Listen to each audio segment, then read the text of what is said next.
Khi mà mình làm tạp hóa thì mình lại có một cái nỗi sợ là mình sợ con mình sau này khi gặp bạn bè, cũng sẽ bị một cái nỗi sợ là không nói về mẹ. Thì, lúc đấy mình có một khao khát rất là lớn là mình phải làm một cái gì đấy, nó bền vững đến khi con mình lớn. Vậy đâu là cái có thể cho mình được điều đấy? Mẹ mình đã dành ra đến 7 tháng trời âm thầm luyện làm cái bánh chưng đấy. Một người phụ nữ đã trung tuổi rồi, còn không dễ dàng từ bỏ mục tiêu. Tại sao mình là một người trẻ mà lại dễ dàng từ bỏ những cái gì mà mình cũng đã rất là tâm huyết để gây dựng? Mình tên là Nguyễn Thu Hoài và hiện tại mình là founder của thương hiệu bánh chưng Nước Bắc, bánh chưng quà tặng cao cấp đầu tiên tại Việt Nam. Thì Nước Bắc hiện tại đang có 3 nhóm sản phẩm. Nhóm sản phẩm đầu tiên là nhóm sản phẩm quà tặng.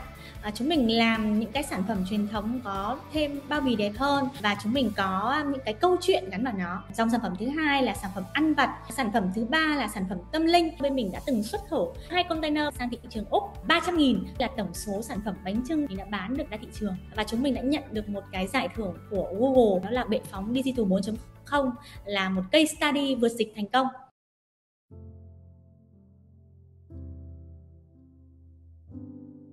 Trong suốt những quãng thời gian mà mình đi học thì mình chỉ là một học sinh rất là bình thường và cũng không phải là một người được gia đình nuôi dưỡng cái ước mơ sau này sẽ làm một cái việc gì lớn hay làm một cái gì để bứt phá. Và ngày xưa mình nhớ cái hành trang mà khi mà mình ở cấp 3 đi theo khi mà xuống học đại học ấy, là mẹ mình có dặn rằng là cố gắng học để sau này đặt mục tiêu là lấy được chồng Hà Nội thôi. Mình là tuyếp đầu của 9X nên mình cũng bị ảnh hưởng hơi hướng của lứa 8X và 7X. Là phụ nữ Việt Nam thì không có tham vọng. Trong vô thức thì không biết là những cái lời nói của mẹ nó đã vào trong cái tiềm thức của mình từ lúc nào, thế nên chưa cần kết thúc 4 năm đại học mình đã lấy chồng rồi. Từ một cô sinh viên thì mình trở thành mẹ, trở thành con dâu, trở thành vợ, một lúc 3 vai trò. Cái bước ngoặt đấy nó khiến cho mình phải thích nghi và phải đối mặt với rất là nhiều những cái sự thay đổi. Không có công việc nào có thể phù hợp vào lúc đó bởi vì mình đang có em bé. Mình không thể đi ra ngoài xin việc giống như các bạn cùng đang tốt nghiệp, là mình không thích quá bị phiền đến người khác, phải lo trong cái cuộc sống của mình. Những năm 2012 là những năm mà kinh doanh online nó còn đang khá là mới mẻ, thì ngày đấy thì bắt đầu mình mới quan sát và mình thấy rằng công việc làm trên online, làm tại nhà thì mình có thể thích nghi được. Khi mà mình bán hàng trên mạng ấy thì cái thứ duy nhất mà khiến cho mình có thể bán được hàng nhiều và khách hàng quay lại đó là niềm tin. Và cái niềm tin này nó phải đi ra từ việc là mình có được một cái cảm xúc dùng một sản phẩm gì đấy thật sự là hài lòng và mình mang cái cảm xúc đấy chia sẻ cho khách hàng của mình. Thì những cái sản phẩm đầu tiên mà mình chọn đó là những sản phẩm cho mẹ và bé. Và thật sự là đến thời điểm này ấy, thì mình cũng nghĩ là không biết là có một cái gì thôi thúc mà ngày đấy mình đã biết lập những cái group mà đơn thuần là chỉ vào đấy để nói về con của mình thôi. Và sau đấy bắt đầu các mẹ có một cái sự đồng cảm và tìm hiểu nhau, thân thiết với nhau và sau đấy cũng là trở thành khách hàng của mình. Sau dần bắt đầu mình không còn có tư duy là mình sẽ bán cái sản phẩm gì cố định nữa, khách hàng cần gì thì mình sẽ bán cái đó.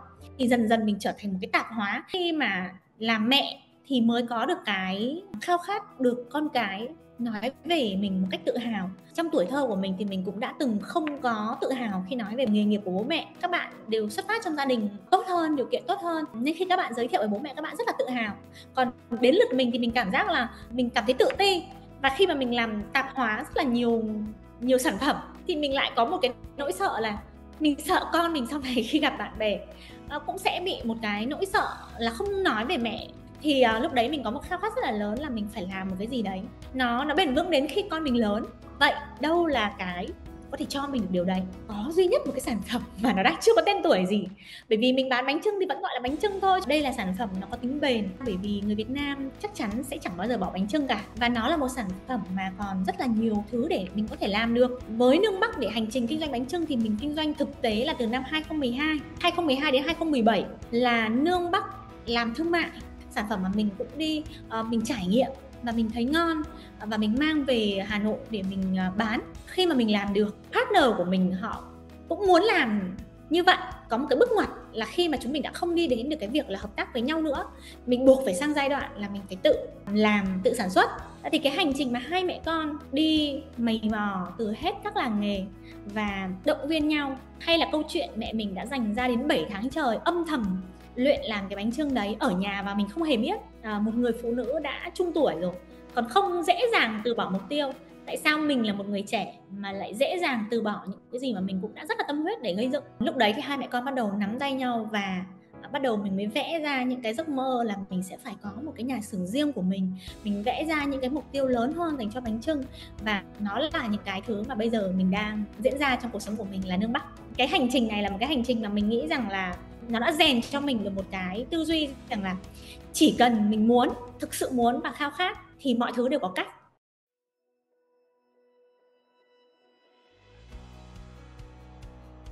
Với một cái sản phẩm là thủ công, handmade, làm càng nhiều thì càng vất vả, mà cái thu nhập ấy thực ra nó không được nhiều, bởi vì bán một cái bánh chưng có mấy chục nghìn thôi. Mình thấy không đành. Mình nghĩ là mình phải làm cách khác đi. Và thực sự mình chia sẻ chân thành rằng là với một người kinh doanh thì góc độ đầu tiên mình nhìn sẽ là về phần lợi nhuận. Thế tuy nhiên thì mình không phải chỉ có nhăm là làm sao bán giá cao lên để mà thu lợi về bản thân mình, mà lúc đấy thì mình đặt câu hỏi rằng nếu mình muốn bán giá cao hơn thì mình phải cho đi nhiều giá trị hơn. Vậy thì có những giá trị nào mà mình đang chưa cho được cho khách hàng? Mình nhớ như in một câu nói khách hàng nói với mình: chị có rất nhiều khách VIP, chị có rất nhiều những cái người quan trọng là đại sứ quán, nhưng thực sự là cái bánh của em rất là ngon, nhưng chị không thể mang đi tặng được, bởi vì nói thật rằng là cái bánh chưng nhìn nó rất là xấu.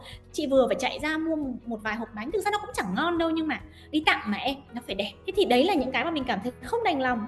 Và khi mà nói đến những khách hàng như là đại sứ quán này, những cái khách hàng VIP này, mình cũng muốn chứ, mình cũng muốn sản phẩm của mình có mặt ở những nơi như vậy, bởi vì nó là sản phẩm văn hóa mà. Vậy thì mình sẽ phải làm khác đi, mình sẽ phải khiến khách hàng của mình cảm thấy tự hào về cái sản phẩm đấy khi mang đi tặng. Thì bắt đầu mình mới ngồi xuống, mình mới nốt ra là cái sản phẩm của mình nó xấu ở đâu, nó nhược điểm ở chỗ nào. Tiếp theo nữa là mình cảm thấy cái điều mà chỉ làm đẹp thôi nó không đủ. Mình tự đặt mình là khách hàng rằng là lý do gì để mà mình trả tiền cao hơn. Nếu chỉ là thêm cái hộp thôi thì tôi sẽ đi mua một cái hộp khác, đặt cái bánh chưng của bạn vào. Có một cái thứ ở bên trong mình mà khi mà mình còn nhỏ ấy, mà mình hay hỏi bố mẹ nhưng thường là mình sẽ không được thỏa mãn, đó là tại sao lại ăn cái này. Và mình muốn rằng là nếu mình là người mà làm sản phẩm truyền thống, thông qua cái sản phẩm của mình, thông qua câu chuyện mình gửi gắm vào trong đấy, các bà mẹ cũng có thể có cái câu trả lời cho con của mình. Một sản phẩm quà tặng mình mong muốn nó phải đẹp và nó phải có ý nghĩa, nó phải có câu chuyện. Ngày đấy thì mình nhớ là có một cái hình ảnh trong đầu mình, nó không phải là tiền mà nó là hình ảnh của rất nhiều đài báo chí truyền thông, nhà báo đứng dùng máy quay chụp ảnh và cầm cái micro để hỏi mình chia sẻ về việc là tại sao mình lại dám liều lĩnh như vậy.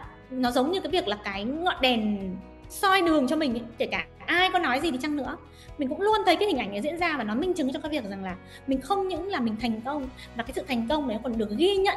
Và mà làm cái sản phẩm này thì mình cũng rất là lo lắng, bởi vì sao? Khi mà chúng ta bán hàng ấy thì cái người mua hàng đầu tiên là chúng ta luôn nghĩ là bán cho người thân. Nhưng cái ngày đấy mà mình có một cái mong muốn là mình sẽ bán một cái sản phẩm giá cao thì cái câu trả lời đầu tiên là chắc chắn người xung quanh mình sẽ không dùng rồi. Mình sợ là mình không có nhóm khách hàng ủng hộ mình đầu tiên. Marketing du kích, thực ra thì mình nghĩ rằng là lúc đấy mình cũng không gọi được tên là marketing du kích đâu. Mình bắt đầu mình phân tích ai sẽ là người mua quà tặng nhiều đây. Thì mình thấy rằng là cái chị mà nói chuyện với mình ấy thì chị đấy là người làm kinh doanh. Và đúng là người làm kinh doanh thì họ mới có nhu cầu mua quà tặng nhiều hơn, bởi vì họ có không chỉ là người thân, họ còn có nhân viên, họ còn có đối tác. Vậy thì cái người mà mình cần phục vụ đó là những người kinh doanh. Mình nghĩ ra như vậy rồi thì nó có một cái suy nghĩ rất là ngây ngô, mà sau này thì nếu mà các bạn dùng những cái thuật ngữ về marketing thì sẽ là chân dung khách hàng này, rồi khách hàng ở đâu thì ta phải xuất hiện ở đó, thì mình đi đâu tìm họ đây. Cái năm đấy là cái năm phong trào đi học hội trường, và mình cũng là người mà đang muốn marketing thì cũng xuất phát từ nhu cầu của mình cũng phải đi học. Và đến đấy mình lại gặp được những người làm chủ nữa, và mình nhìn ra rằng là khi đi học như vậy, những cái người học sinh mà ưu tú sẽ luôn được gọi tên, là được giới thiệu về doanh nghiệp của mình. Khi mà họ giới thiệu một sản phẩm nào đấy mà hay ho thì cả hội trường ồ lên. Thì đấy là cái cách marketing rất là hay. Và việc của mình chỉ cần làm một việc rất là nhỏ thôi, là hãy cố gắng chăm chỉ học hành đi. Đầu tiên là mình phải ngồi đầu, bởi vì ngồi đầu nó có xác suất được gọi. Sau đó thì khi mà thầy hỏi thì phải nhanh tay giơ tay. Khi mà giơ tay thì đã phải chuẩn bị một cái bài nói làm sao không được dài dòng, và những người trong hội trường họ sẽ phải ấn tượng về những cái keyword mà mình đang đưa ra. Thì sau đấy các thầy giáo không chỉ là giới thiệu về mình ở lớp học mà còn chụp ảnh sản phẩm của mình đăng lên kênh Facebook của các thầy nữa. Thì mình thấy rằng đấy là cách mà có nhiều bạn kết bạn hơn, mình nhận được nhiều inbox hơn, chia sẻ về việc rằng là rất ấn tượng về cái ý tưởng, về cái idea làm sản phẩm như vậy và nó là hiệu quả, thì mình cần phải nhân bản nó Và đấy là cái hành trình mà mình làm du kích, và nó không phải là ở trong giới hạn phạm vi lớp học nữa, mà mình mở rộng ra tất cả những nơi mình đến, tất cả những cộng đồng mình tham gia, tất cả những workshop mình đi dù nhỏ hay dù to, thì nó trở thành một cái phong cách, một cái công thức và một cái thói quen cho đến bây giờ.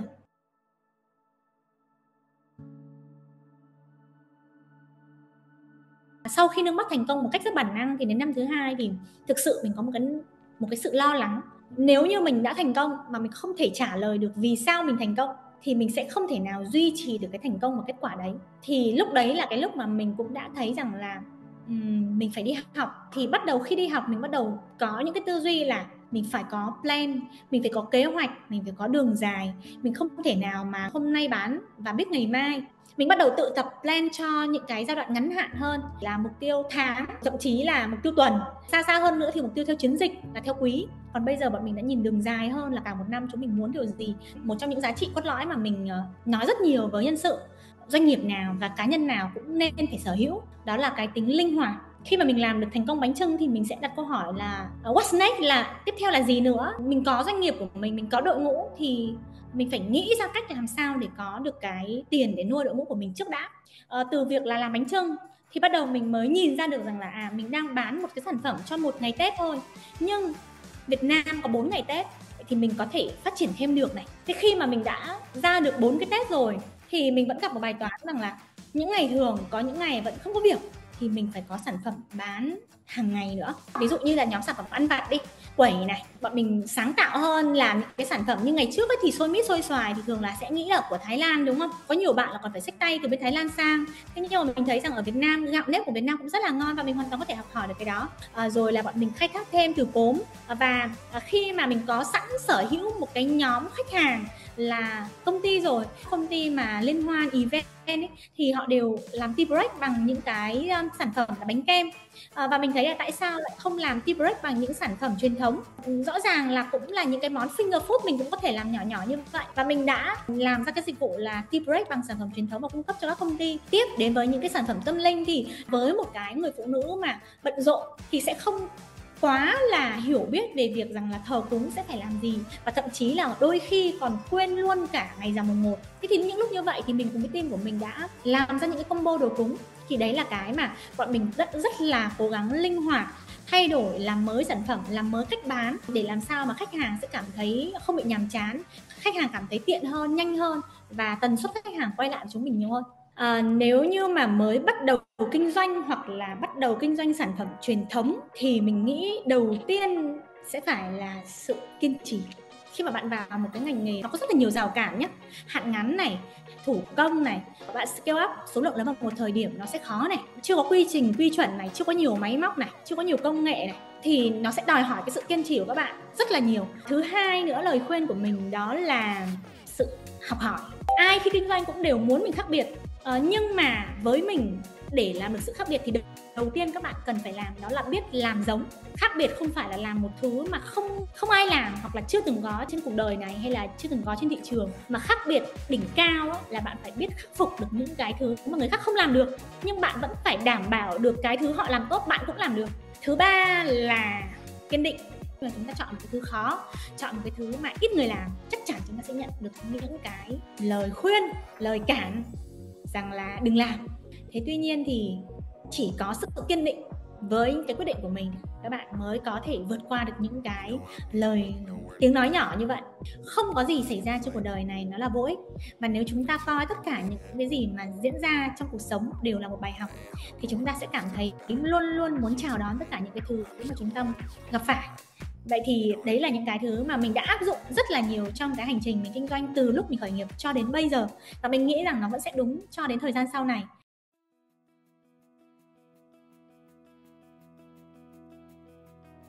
Thực ra là chưa bao giờ mình nghĩ là mình sẽ trở thành giám đốc cả. Khi mà mình kinh doanh mà mình có được tiền rồi, mình vẫn chỉ nghĩ là mình là một người chủ shop thôi. Khi mình học, mình gặp những cái bạn học của mình cũng là giám đốc, thì các bạn đặt câu hỏi rằng rất là hoành tráng, và lúc đấy mình nghe những cái từ như sứ mệnh, tầm nhìn ấy, mình nghe thấy nó rất là hàn lâm, nhưng mà mình không dám thể hiện điều đấy, mình sợ bị quê. Nên là khi mà mình được hỏi thì mình cũng sẽ cười trừ và mình về mình search mạng. Mình cũng thấy là thôi cũng không khó lắm, mình cũng phiên làm thế nào để có một cái sứ mệnh nghe nó cũng hoành tráng như vậy. Nhưng đấy là cái giai đoạn nó chỉ là một cái áo mình khoác lên nhưng thực sự nó không phải là mình. Mình nghĩ cách đây phải chắc chỉ khoảng 3 năm thôi mình mới thực sự tìm ra được cái sứ mệnh. Khi mình thực sự tìm ra được sứ mệnh là gì, mình cảm thấy tự hào và mình cảm thấy có niềm tin khi mình nói ra cái điều đấy. Sứ mệnh của Nương Bắc thì là bọn mình sẽ xuất khẩu văn hóa thông qua ẩm thực, để mà thông qua đấy những người bạn người Việt kiều ở nước ngoài đã đi, họ cũng sẽ nhìn thấy những sản phẩm của quê hương thông qua những câu chuyện. Tiếp theo nữa là những bạn bè của những người Việt đấy, họ cũng sẽ cảm nhận được những câu chuyện văn hóa của người Việt Nam. Hành trình tìm ra sứ mệnh nó không phải là ngày 1, ngày 2, nó là cả một cái quãng thời gian bạn phải trải nghiệm đủ nhiều với những cái việc bạn đang làm. Và bạn đặt câu hỏi rằng là cái thứ thực sự bạn mong muốn với cái công việc này, với cái sự nghiệp này là gì? Ngoài tiền, mình phải nói là ngoài tiền, bởi vì nếu không những người kinh doanh giống như mình ấy, ngay đầu tiên sẽ nghĩ đến tiền đầu tiên là mục tiêu về con số. Và sau tất cả những cái thứ mà bạn nói rằng là kể cả cho bạn rất là nhiều tiền, bạn vẫn muốn gắn bó với cái business này và để đạt được một cái mục tiêu cuối cùng nào đấy, thì nó chính là cái sứ mệnh, nó chính là cái tầm nhìn xa của doanh nghiệp của bạn. Bạn viết ra được nó, tất nhiên là viết ra được nó một cách ngây ngô, sau đó bạn sẽ trau chuốt nó bằng ngôn từ làm sao để bạn đọc những cái câu nói như vậy nó truyền cảm hứng cho chính bạn trước đã, và bạn nói những câu nói như vậy nó hào hùng, nó mang đến cho những người nghe một cảm giác thậm chí là còn phải sởn gai ốc, thì đến cái hành trình là khiến cho đội ngũ của mình tin tưởng, ủng hộ. Sứ mệnh và tầm nhìn nó sẽ làm những cái thứ gì đấy nó có thể sẽ cần nhiều thời gian, thì với là vai trò là người làm lãnh đạo và làm sếp thì mình sẽ phải bổ nhỏ những cái mục tiêu đó ra, và những cái mục tiêu nhỏ sẽ tạo ra những cái niềm tin nhỏ, và nhiều niềm tin nhỏ sẽ tạo thành một cái niềm tin lớn, và chúng mình sẽ chinh phục những cái mục tiêu nhỏ với nhau để hiểu nhau, để trả lời rằng đây có phải là người thực sự phù hợp với mình hay không. Họ thấy được là người lãnh đạo của họ nói được và làm được và thực hiện được những mục tiêu đấy, thì họ sẽ có niềm tin với những cái gì mở ra. Mình nghĩ rằng những cái nhân sự mà đã đồng hành với mình tại thời điểm này thì họ đều phải có một cái niềm tin, được truyền cảm hứng bởi với những cái sứ mệnh và tầm nhìn mình đang chia sẻ mỗi ngày. Chúng mình có đặt mục tiêu trong năm 2024 này là chúng mình sẽ có thể xuất khẩu được bằng chính sản phẩm thương hiệu của công ty. Ngày trước bọn mình xuất khẩu nhưng qua hình thức là OEM, bọn mình phải sản xuất gia công cho một bên khác. Như vậy nó không thỏa mãn mình lắm. Bây giờ Nương Bắc đã 7 năm rồi và mình cũng có những nhân sự key, và mình cũng có đón thêm những nhân sự mới là những bạn rất là trẻ vào đây, là có một môi trường vui, một môi trường tình cảm, một môi trường để phát triển bản thân. Nếu các bạn yêu thích sản phẩm truyền thống, các bạn ấy sẽ có một môi trường để được phát huy cái tinh thần đấy, để được đổi mới, được sáng tạo những sản phẩm truyền thống, để cùng với Nương Bắc tạo ra những cái sản phẩm rất là đáng tự hào của người Việt.